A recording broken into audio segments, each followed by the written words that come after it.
வணக்கம் நண்பர்களே, இது உங்கள் அமரர் கல்கி அவர்கள் எழுதிய பொன்னியின் செல்வனின் பகுதி 90. வாருங்கள் தொடர்ந்து கதையை கேட்கலாம். அனலில் இட்ட மெழுகு.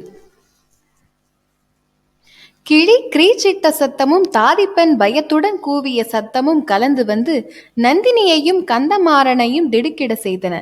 கந்தன்மாறன் திரும்பி பார்த்து பழுவேட்டரையர் வருகிறார் என்று அறிந்ததும் கதிகலங்கி போனான். சற்று முன்னான் அவள் பழுவேட்டரையர் எனக்கும் பிடிக்கவில்லை என்று சொன்னது அவர் காதில் விழுந்திருக்குமோ என்ற எண்ணம் உதயமாயிற்று. அதைவிட பீதிகரமான எண்ணம் நந்தினியையும் தன்னை பற்றி அவர் ஏதேனும் தவறாக எண்ணிக்கொள்வாரோ என்ற நினைவு அவனுக்கு திகிலை உண்டாக்கிற்று. கிழப்பருவத்தில் கல்யாணம் செய்து கொண்டவர்களின் போக்கே ஒரு தனிவிதமாக இருக்கும் அல்லவா? ஆகையினாலேயே அவர் அவ்வளவு கோபமாக வந்து கொண்டிருக்க வேண்டும். வந்து என்ன செய்ய போகிறாரோ தெரியவில்லை. எதற்கும் சித்தமாய் இருக்க வேண்டியதுதான். இவ்வளவும் ஒரு நொடி பொழுதில் கந்தன்மாறன் மனதில் அலையெறிந்த சிந்தனைகள். ஆனால் அவனுக்கு அன்று ஒரு பெரிய அதிசயத்தை காணும் வாய்ப்பு கிடைத்தது. அவன் நினைத்ததற்கெல்லாம் மாறாக அந்த அதிசயம் நடந்தது. பழுவேட்டரையர் அருகில் நெருங்கியதும் நந்தினி முகமலர்ந்து அவரை தன் கரிய விழிகளால் பார்த்து, நாதா, எங்கே தாங்கள் திரும்பி வருவதற்கு அதிக நாள் ஆகிவிடுமோ என்று பார்த்தேன். நல்ல வேளையாக வந்து விட்டீர்கள் என்றாள்.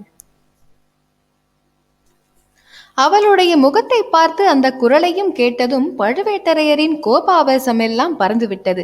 அனலில் இட்ட மெழுகை போல் உருகி போனார். அசட்டு சிரிப்பு ஒன்று சிரித்து, ஆமாம், போன காரியம் முறிந்துவிட்டது, திரும்பி விட்டேன் என்றார். பிறகு கந்தமாறனை பார்த்து, இந்த பிள்ளை இங்கே என்ன செய்கிறான்? ஏதாவது காதற் கவிதை புனைந்து கொண்டு வந்து கொடுத்தானோ என்று கேட்டுவிட்டு தம்முடைய பரிகாசத்தை குறித்து தாமே சிரித்தார். கந்தன்மாறனுடைய முகம் சிவந்தது. ஆனால் நந்தினி பழுவேட்டரையரை விட அதிகமாக சிரித்துவிட்டு, இவருக்கு காதலும் தெரியாது, கவிதையும் தெரியாது, சண்டை போட்டு காயமடையதான் தெரியும். நல்ல வேளையாக காயம் மாறிவிட்டது, ஊருக்கு போக வேண்டும் என்று சொல்லிக் கொண்டிருந்தார் என்றாள். இந்த காலத்து பிள்ளைகளின் வீரத்தை தான் என்னவென்று சொல்லுவது? 24 யுத்தங்களில் நான் 64 காயங்கள் அடைந்தவன். ஆனால் ஒரு தடவையாவது படுக்கையில் படுத்ததில்லை. இவனுக்கு காயம் குணமாக ஒரு பட்சத்துக்கு மேலாகி இருக்கிறது. ஆனால் என் காயங்களெல்லாம் மார்பிலும் தோளிலும் தலையிலும் முகத்திலும் ஏற்பட்டவை. இந்த பிள்ளை முதுகிலே காயம்பட்டவன் அல்லவா? அதனால் இவ்வளவு நாள் ஆகிவிட்டது, நியாயம்தான் என்று கூறி பரிகாச சிரிப்பு சிரித்தார். கந்தன்மாறன் கொதித்து எழுந்து, ஐயா, தாங்கள் என் தந்தையின் ஸ்தானத்தில் உள்ளவர், அதனால் தங்களுடைய பரிகாசத்தை பொறுத்தேன் என்றான். இல்லாவிட்டால் என்ன செய்திருப்பாயேடா என்று பழுவேட்டரையர் கேட்டு தம் உரையில் இருந்த கத்தியில் கையை வைத்தார். நந்தினி இச்சமயம் குறுக்கிட்டாள். நாதா, இவருக்கு முதுகில் மட்டும் காயமில்லை, நெஞ்சிலும் காயம் பட்டிருக்கிறது என்பது தங்களுக்கு தெரிந்ததுதானே? இவர் தம்முடைய சிநேகிதன் என்று நினைத்து கொண்டிருந்தவன் இம்மாதிரி முதுகில் குத்தி போட்டுவிட்டு போய்விட்டான் என்ற எண்ணம் இவர் நெஞ்சில் பெரிய புண்ணை உண்டாக்கி இருக்கிறது. முதுகில் காயம் மாறியும் நெஞ்சில் புண் ஆறவில்லை. அந்த புண்ணில் கோழியிடுவது போல் நாம் பேசக்கூடாது தானே? இன்றிரவு இவர் காயம்பட்ட அன்றிரவு என்ன நடந்தது என்று தங்களுக்கு தெரியாதா என்ன என்று சொல்லிக்கொண்டே நந்தினி பழுவேட்டரையரை பார்த்த பார்வையில் மறைபொருள் ஏதோ இருந்திருக்க வேண்டும். பழுவேட்டரையரின் முகத்தோற்றம் உடனே மாறிவிட்டது. ஆமாம், நீ சொல்லுவது சரிதான். பாவம், இவன் அறியா பிள்ளை. இவன் தந்தையோ என் பிராண சிநேகிதர். இவன் ஏதோ தெரியாத்தனமாக கூறியதை நான் பொருட்படுத்த கூடாதுதான். இது கிடக்கட்டும் நந்தினி, ஒரு முக்கியமான விஷயம் சொல்வதற்காக இப்போது வந்தேன். அதுவும் இவனுக்கும் தெரிந்திருக்க வேண்டியதுதான். இலங்கை மாதோட்டத்தில் ஒருவனை ஒற்றன் என்று சந்தேகித்து பிடித்திருக்கிறார்களாம். அவனிடம் இளவரசன் அருள்மொழிவர்மனுக்கு ஓலை ஒன்று இருக்கிறதாம். அங்க அடையாளங்களிலிருந்து அவன் நம் கந்தமாறனுடைய அழகான சிநேகிதனாக தான் இருக்கலாம் என்று நினைக்கிறேன். அவன் பெரிய கைகாரனாய்தான் இருக்க வேண்டும். நம் ஆட்களிடம் அகப்படாமல் தப்பி இலங்கைக்கு சென்று விட்டான் பார் என்றார் பழுவேட்டரையர். நந்தினியின் முகபாவத்தில் அப்போது ஏற்பட்ட ஒரு கன நேர மாறுதலை மற்ற இருவரும் கவனிக்கவில்லை. அடே, தப்பி சென்று விட்டானா? இலங்கைக்கா போய்விட்டான் என்று கந்தன்மாறன் ஏமாற்றத்துடன் கூறினான். நாதா, அவன் தப்பி சென்றது எனக்கு ஒன்றும் அதிசயமாய் தோன்றவில்லை. தங்கள் சகோதரர் இந்த கோட்டை காவலுக்கு தகுதியற்றவர் என்றுதான் எத்தனையோ தடவை சொல்லி இருக்கிறேனே. அவர் அனுப்பிய ஆட்களும் அப்படித்தானே இருப்பார்கள் என்றாள் நந்தினி. முன்னாலெல்லாம் நீ அப்படி சொன்னபோது எனக்கு அது சரியாக படவில்லை. இப்போது எனக்கு கூட அப்படிதான் தோன்றுகிறது. இன்னும் ஒரு விந்தையை கேள். மாதோட்டத்தில் அகப்பட்ட ஒற்றனிடம் நமது பழுவூர் இலைச்சினை ஒன்று இருந்ததாம். அது அவனிடம் எப்படி கிடைத்தது என்று அவன் சொல்லவில்லையாம். நந்தினி லேசாக ஒரு பெருமூச்சு விட்டுவிட்டு, இது என்ன வேடிக்கை? பனை இலை சின்னம் அவனிடம் எப்படி கிடைத்ததாம்? தங்கள் சகோதரர் இதற்கு என்ன சொல்கிறார் என்றாள். அவனா? அவன் சொல்லுவதை கேட்டால் உனக்கு சிரிப்பு வரும். அந்த பழைய இலச்சினை உன்னிடமிருந்துதான் அவனிடம் போயிருக்க வேண்டும் என்கிறான் காலாந்தகன் என்று சொல்லிவிட்டு பழுவேட்டரையர் இடி இடி என்று சிரித்தார். அந்த சிரிப்பினால் லதா மண்டபமே குலுங்கியது போல் இருந்தது. அரண்மனை நந்தவனத்து மரங்கள் எல்லாம் சிலிர்த்து நடுநடுங்கின. நந்தினியும் அவருடன் சேர்ந்து சிரித்துக்கொண்டே, என் மைத்துனர் இருக்கிறாரே, அவருக்கு இணையான புத்தி கூர்மை படைத்தவர் இந்த 7-14 உலகத்திலும் கிடையாது என்றாள். இன்னும் உன் மைத்துனன் என்ன சொல்கிறான் தெரியுமா? நல்ல வேடிக்கை. அதை நினைக்க நினைக்க எனக்கு சிரிப்பு வருகிறது. தஞ்சை கோட்டை வாசலில் நீ பல்லக்கில் வந்து கொண்டிருந்த போது உன்னை அந்த இந்திரஜித்து சந்தித்து பேசினானாம். பிறகு இந்த அரண்மனைக்குள்ளும் அந்த மாயாவி வந்திருந்தானாம். ஆகையால் நீயே அவனிடம் பழுவூர் இலை சின்னையை கொடுத்திருக்க வேண்டுமாம். அப்படி இல்லாவிட்டால் உன்னிடம் யாரோ ஒரு மந்திரவாதி அடிக்கடி வருகிறானே, அவன் மூலமாக போயிருக்க வேண்டுமாம். தன்னுடைய முட்டாள்தனத்தை மறைப்பதற்காக அவன் இப்படியெல்லாம் கற்பனை செய்து உளறுகிறான் என்று கூறி பழுவேட்டரையர் தமது நீண்ட பற்கள் எல்லாம் தெரியும்படியாக மறுபடியும் ஹ ஹ ஹ ஹ என்று சிரித்தார். என் மைத்தனருடைய அறிவு கூர்மையை பற்றி நான் சந்தேகித்தது ரொம்ப தவறு. அவருடைய அறிவு உலக்கை கொழுந்துதான், சந்தேகமில்லை. ஆனால் இதையெல்லாம் நீங்கள் கேட்டுக்கொண்டு சும்மா இருந்ததை நினைத்தால்தான் எனக்கு வியப்பாய் இருக்கிறது என்றாள் நந்தினி. அவருடைய முகபாவம் மறுபடியும் மாறி அதில் இப்போது எள்ளும் கொள்ளும் வெடித்தது. கண்ணில் தீப்பொறி பறந்தது. வீராதி வீரரும் போர்க்களத்தில் எத்தனையோ வேல் வீச்சுகளை இருமாந்து தாங்கிய ஒருமான பெரிய பழுவேட்டரையர் நந்தினியின் சிறு கோபத்தை தாங்க முடியாமல் தடுமாறினார். அவருடைய தோற்றத்திலும் பேச்சிலும் திடீரென்று ஒரு தளர்ச்சி காணப்பட்டது. தேவி, நான் அதையெல்லாம் சும்மா கேட்டுக் கொண்டிருந்தேன் என்றா நினைக்கிறாய்? அவனுடைய கையாலாகாத தனத்தை பற்றி மிக கடுமையாக பேசி அவனை அழ வைத்து விட்டேன். நீ பார்த்திருந்தால் அவன் பேரில் இரக்கம் அடைந்திருப்பாய் என்றார். இதையெல்லாம் கேட்டுக்கொண்டிருந்த கந்தன்மாறன் பாடு சங்கடமாகிவிட்டது. நந்தினியிடம் அவனுக்கு சிறிது பயமும் பழுவேட்டையரிடம் இரக்கமும் அவமதிப்பும் ஏற்பட்டன. இந்த சதிபதிகளின் தாம்பத்திய விவகாரத்தில் சிக்கிக்கொள்ளாமல் அங்கிருந்து போய்விட விரும்பினான். தொண்டையை கனைத்து கொண்டு ஐயா என்றான். நந்தினி குறுக்கிட்டு, என் மைத்துனர் சாமர்த்தியத்தை பற்றி பேசுகையில் இவரை நாம் மறந்து விட்டோம். இவர் ஊருக்கு போகிறேன் என்று சொல்கிறாரே, போகலாம் அல்லவா என்று கேட்டாள். நன்றாய் போகலாம். இத்தனை நாள் இங்கு இவன் தங்கியிருந்தது பற்றியே இவனுடைய தந்தை கவலைப்பட்டு கொண்டிருப்பார். இவரிடம் ஓலை ஒன்று கொடுத்தனுப்ப விரும்புகிறேன். கொடுக்கலாம் அல்லவா? ஓலையா? யாருக்கு? காஞ்சியிலுள்ள இளவரசருக்கு.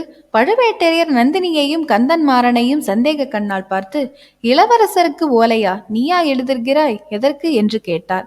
இளைய பிராட்டி தம்பிக்கு ஓலை எழுதி இவர் சிநேகிதரிடம் அனுப்பியிருக்கிறார். பழுவூர் இளையராணி அண்ணனுக்கு ஏன் ஓலை எழுதக்கூடாது? எழுதி இவரிடம் ஏன் அனுப்பக்கூடாது என்றாள் நந்தினி. இவன் சிநேகிதன் கொண்டு போன ஓலை இளைய பிராட்டி குந்தவை எழுதிய ஓலையா? உனக்கு அந்த விஷயம் எப்படி தெரிந்தது என்று பழுவேட்டரையர் கேட்டார். பின்னே எதற்காக என்னிடம் மந்திரவாதி அடிக்கடி வருகிறானாம்? அவன் மந்திரத்தின் மூலமாக தெரிந்தது. என் மைத்துனர் ஆட்களின் லட்சணம்தான் தெரிந்திருக்கிறதே. பழுவூர் பழையணை சின்னம் அவனிடம் இருப்பதாக கண்டுபிடித்து கொண்டு வந்து சொன்னவர்கள் ஓலை குந்தவை அனுப்பியது என்று சொல்லவில்லை பாருங்கள். இலச்சின்னையை பற்றி நம் ஆட்கள் சொல்லவில்லை. அன்பில் பிரம்மராயர் ராமேஸ்வரம் போய்விட்டு திரும்பி வந்திருக்கிறார். அவர் கொண்டு வந்த செய்தி. அந்த பிராமணனாவது குந்தவை தேவியின் ஓலையை பற்றி தங்களிடம் சொன்னாரா? இல்லை. நாதா, நான் தங்களுக்கு எச்சரித்ததை எண்ணி பாருங்கள். இந்த ராஜ்யத்தில் உள்ள அவ்வளவு பேரும் சேர்ந்து தங்களை வஞ்சிக்க பார்க்கிறார்கள் என்று நான் சொல்லவில்லையா? இது உண்மை என்பது இப்போதாவது தங்களுக்கு தெரிகிறதா? மந்திரவாதி சொன்னதை மட்டும் நான் நம்பிவிடவில்லை. கோடிக்கரையிலிருந்து சிறைப்படுத்தி கொண்டு வந்த வைத்தியர் மகனையும் அழைத்து வர செய்து விசாரித்தேன். அவனும் அதை உறுதிப்படுத்தினான். இளைய பிராட்டி தன் தம்பிக்கு ஓலை அனுப்பியதாக சொன்னான் என்றாள் நந்தினி. பழுவேட்டரையருக்கு கண்ணை காட்டி காட்டிலே விட்டது போல் இருந்தது. கந்தன்மாறனை அவர் அருவருப்புடன் பார்த்தார். அந்த சிறு பிள்ளையை பக்கத்தில் வைத்துக்கொண்டு இப்படியெல்லாம் பேசுவது அவருக்கு பிடிக்கவில்லை. இதை பின்னால் உணர்ந்த நந்தினி, நம்முடைய கதை இருக்கவே இருக்கிறது. இவருடைய பிரயாணம் ஏன் தாமதிக்க வேண்டும் என்று கூறிவிட்டு கந்தன்மாறனை பார்த்து, ஐயா, காஞ்சி இளவரசரிடம் இந்த ஓலையை நேரே கொண்டு போய் கொடுக்க வேண்டும். கொடுத்துவிட்டு அவர் மறு ஓலை கொடுத்தால் சர்வ ஜாக்கிரதையாக அனுப்பி வைக்க வேண்டும். தங்களுடைய கடம்பூர் மாளிகைக்கு இளவரசரை அழைப்பதற்கு மறுத்துவிட வேண்டாம் என்றாள். என் தந்தையினிடம் என்ன சொல்ல? இது பழுவூர் மன்னரிடம் விருப்பம் என்று சொல்லலாம் அல்லவா? கந்தன்மாறன் சற்று தயக்கத்துடன் கேட்டான். தாராளமாக சொல்லலாம். என்னுடைய விருப்பம்தான் பழுவூர் மன்னரின் விருப்பமும். நாதா, நான் சொல்வது சரிதானே என்றாள் நந்தினி. ஆமாம் ஆமாம் என்று பழுவேட்டரையர் தலையை அசைத்தார். அவருக்கு ஒன்றும் புரியவில்லை. தலை கிறுகிறுத்தது. நந்தினியை எதிர்த்து பேசவும் அவரால் இயலவில்லை. கந்தன்மாறன் சென்ற பிறகு நந்தினி பழுவேட்டரையர் மீது தன் காந்த கண்களை செலுத்தி கொஞ்சம் கிழியின் குரலில், நாதா, என்னிடம் தங்களுடைய நம்பிக்கை குன்றிவிட்டதாக தோன்றுகிறது. என் மைத்தனருடைய துர்போதனையை ஜெயித்து விட்டது போல் காண்கிறது என்றாள். ஒரு நாளும் இல்லை நந்தினி. என் கையில் பிடித்த வேலிலும் அறையில் சொருகிய வாளிலும் எனக்கு நம்பிக்கை குறைந்தாலும் உன்னிடம் நம்பிக்கை குறையாது. வீர சொர்க்கத்தில் நான் நம்பிக்கை இழந்தாலும் உன் வார்த்தையில் நான் நம்பிக்கை இழக்க மாட்டேன் என்றார். இது உண்மையானால் அந்த சிறு பிள்ளையை வைத்துக்கொண்டு என்னிடம் அவ்வளவு கேள்வி கேட்டீர்களே ஏன்? எனக்கு அவமானமாய் இருந்தது என்று நந்தினி கூறியபோது அவள் கண்களில் கண்ணீர் பெருகத் தொடங்கியது. பழுவேட்டரையர் துடிதுடித்து போனார். வேண்டாம் என் கண்ணே, இப்படி என்னை தண்டிக்க வேண்டாம் என்று கூறி நந்தினியின் கண்களில் பெருகிய கண்ணீரை துடைத்து சமாதானம் செய்தார். ஆயினும் உன்னுடைய காரியங்கள் சில எனக்கு அர்த்தமாகவில்லை. என்ன, ஏது, எதற்காக என்று கேள்வி கேட்க எனக்கு உரிமை இல்லையா என்றார். கேட்பதற்கு தங்களுக்கு உரிமை உண்டு, சொல்வதற்கு எனக்கும் உரிமையுண்டு. யார் இல்லை என்றார்கள்? அந்நியர்கள் முன்னால் கேட்க வேண்டாம் என்றுதான் சொன்னேன். என்ன வேண்டுமோ இப்போது கேளுங்கள் என்றாள். ஆதித்த கரிகாலனுக்கு நீ எதற்காக ஓலை கொடுத்து அனுப்புகிறாய்? கடம்பூர் மாளிகைக்கு எதற்காக அவனை அழைக்க சொல்கிறாய்? அவன் அல்லவா நம்முடைய யோசனை நிறைவேறுவதற்கு முதல் விரோதி என்றார் பழுவேட்டரையர்.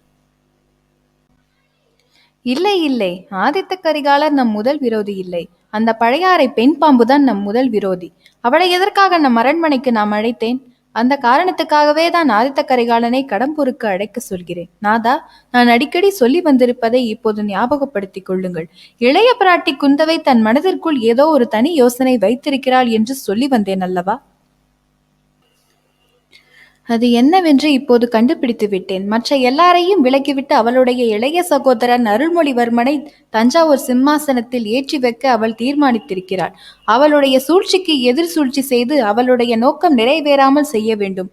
காஞ்சிக்கு நான் ஓலை அனுப்பியதன் காரணம் இப்போது தெரிகிறதல்லவா என்று நந்தினி கேட்டுவிட்டு பழுவேட்டரையரை பார்த்த பார்வை அவருடைய நெஞ்சை ஊடுருவி அவர் அறிவை நிலைகுலைய செய்தது. ஒன்றும் தெரியாவிட்டாலும் ஆம் தெரிகிறது என்று குளறினார் அந்த வீரக்கிழவர். நாதா, தாங்களும் தங்கள் முன்னோர்களும் புரிந்த அரும்பெரும் வீர செயல்களினாலேயே இன்று இந்த சோழ சாம்ராஜ்யம் இவ்வளவு பல்கி பெருகியிருக்கிறது. இந்த தஞ்சைபுரியின் தங்க சிம்மாசனத்தில் ஒரு நாளாவது தங்களை ஏற்றி வைத்து பார்க்கும் வரையில் இந்த பாவியின் கண்கள் இரவிலும் பகலிலும் தூங்கப் போவதில்லை. அதற்குள்ளே எந்த விதத்திலாவது தங்களுக்கு என் பேரில் சந்தேகம் ஏற்படும் பட்சத்தில் தங்கள் உடைவாளினால் என்னை ஒரே வெட்டாக வெட்டி கொன்று விடுங்கள் என்றாள் நந்தினி. என் கண்ணே, இத்தகைய கர்ணகடூரமான மொழிகளை சொல்லி என்னை சித்திரவதை செய்யாதே என்றார் பெரிய பழுவேட்டரையர். இந்த சேனலை சப்ஸ்கிரைப் பண்ணுங்க, பக்கத்தில் இருக்கிற பெல் ஐக்கனை மறக்காம கிளிக் பண்ணுங்க.